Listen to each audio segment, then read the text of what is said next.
Studio Digha Patna.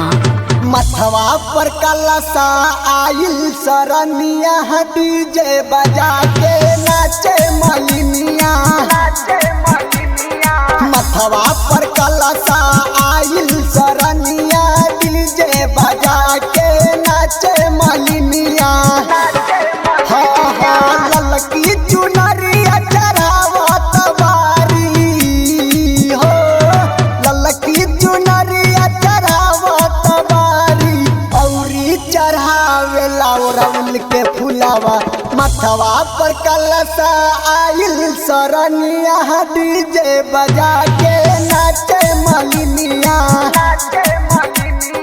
मथवा पर कलसा आइल सरनिया डीजे बजा के नाचे मलिनिया।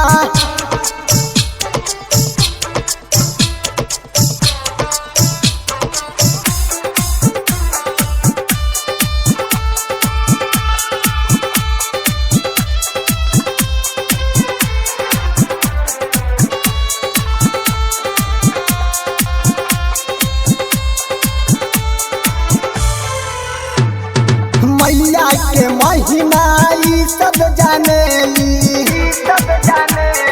दर्शन करेला 9 दिन भूखेली।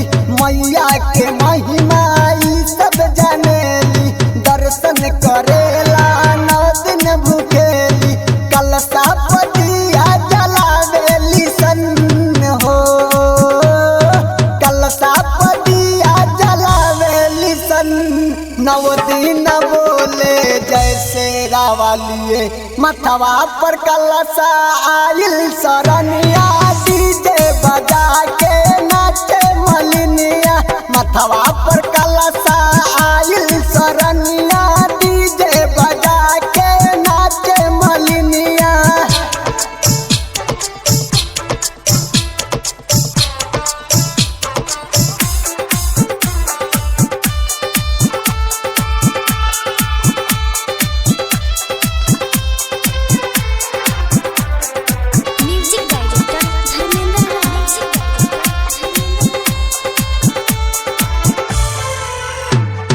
दीपक दिलेर माई के पूजेला,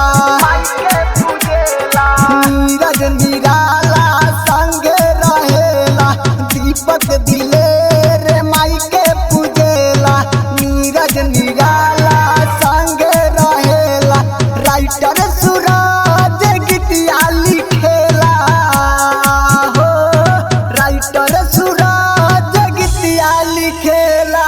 उनका गीतिया दुनिया सुनेला। मथवा पर कलसा आइल सरनिया डीजे बजा के नाचे मलिनिया। मथवा पर कलसा आइल सरनिया डीजे बजा के नाचे मलिनिया। ललकी चुनरिया चढ़ावत बारी औरी चढ़ावे लाउरउल के फुलावा। ललकी चुनरिया चढ़ावत बारी औरी चढ़ावे लाउरउल के फुलावा। मथवा पर कलसा आइल सरनिया डीजे बजा के